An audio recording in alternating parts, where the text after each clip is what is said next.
world in which big fish eat smaller fish and smaller fish eat still smaller ones, it is very dangerous for the smallest creatures.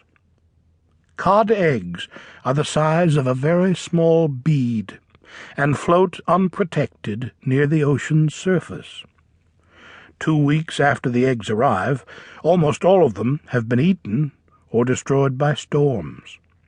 The few surviving eggs hatch into tiny cod. They are extremely hungry and must eat constantly so that they can grow. At first, they eat phytoplankton, creatures so small that they appear not as individual animals, but as a cloud in the water. After a few days of eating, the cod are large enough to eat the slightly bigger zooplankton. Days later, still not an inch long, they are large enough to eat krill, which resemble tiny shrimp. But there is competition for this food. Herring, mackerel, and other small fish also eat krill, and while they are at it, they eat the baby cod. The humpback whale, with its huge open mouth, moves through the water like a factory-sized scoop. After a few weeks, the surviving cod are about 1.5 inches long and translucent. They are called juveniles and are big enough to leave the dangerous surface of the ocean and dive to the bottom of the sea. There they look for rocks and other places to hide from the larger fish that hunt them.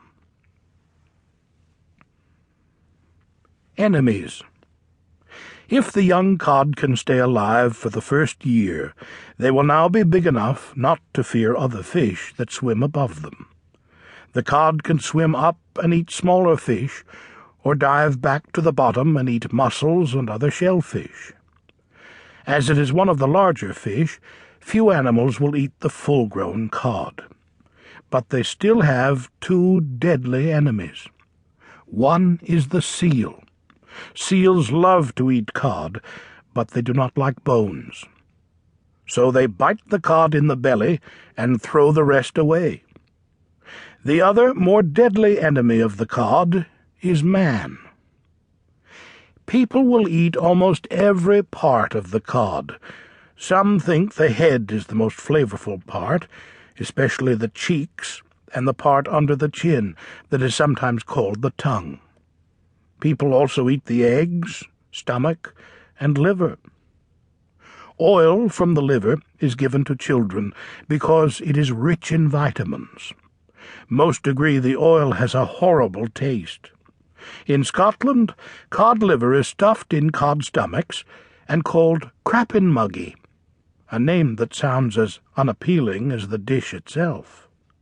In Iceland, they grill cod skin and serve it with butter. And long ago, when the people in Iceland were very poor, they sometimes soaked cod bones until they were soft and ate them too. On choosing a fresh cod, from the Manual of Naval Cookery, British Admiralty, 1921. The head should be large, tail small, shoulders thick, liver creamy white, and the skin clear and silvery with a bronze-like sheen. The continental shelf.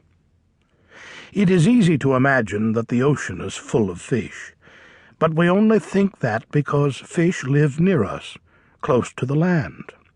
Most fish live on continental shelves, the part of the land that extends from the shore under the ocean, in some places for only 20 miles, and in others for hundreds of miles.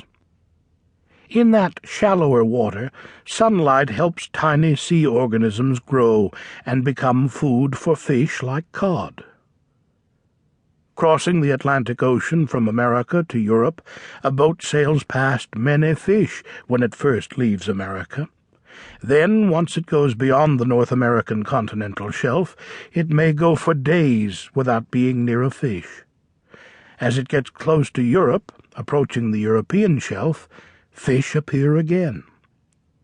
But in the northern part of the globe where cod live, the continents are close to each other. Britain is close to Iceland, which is close to Greenland.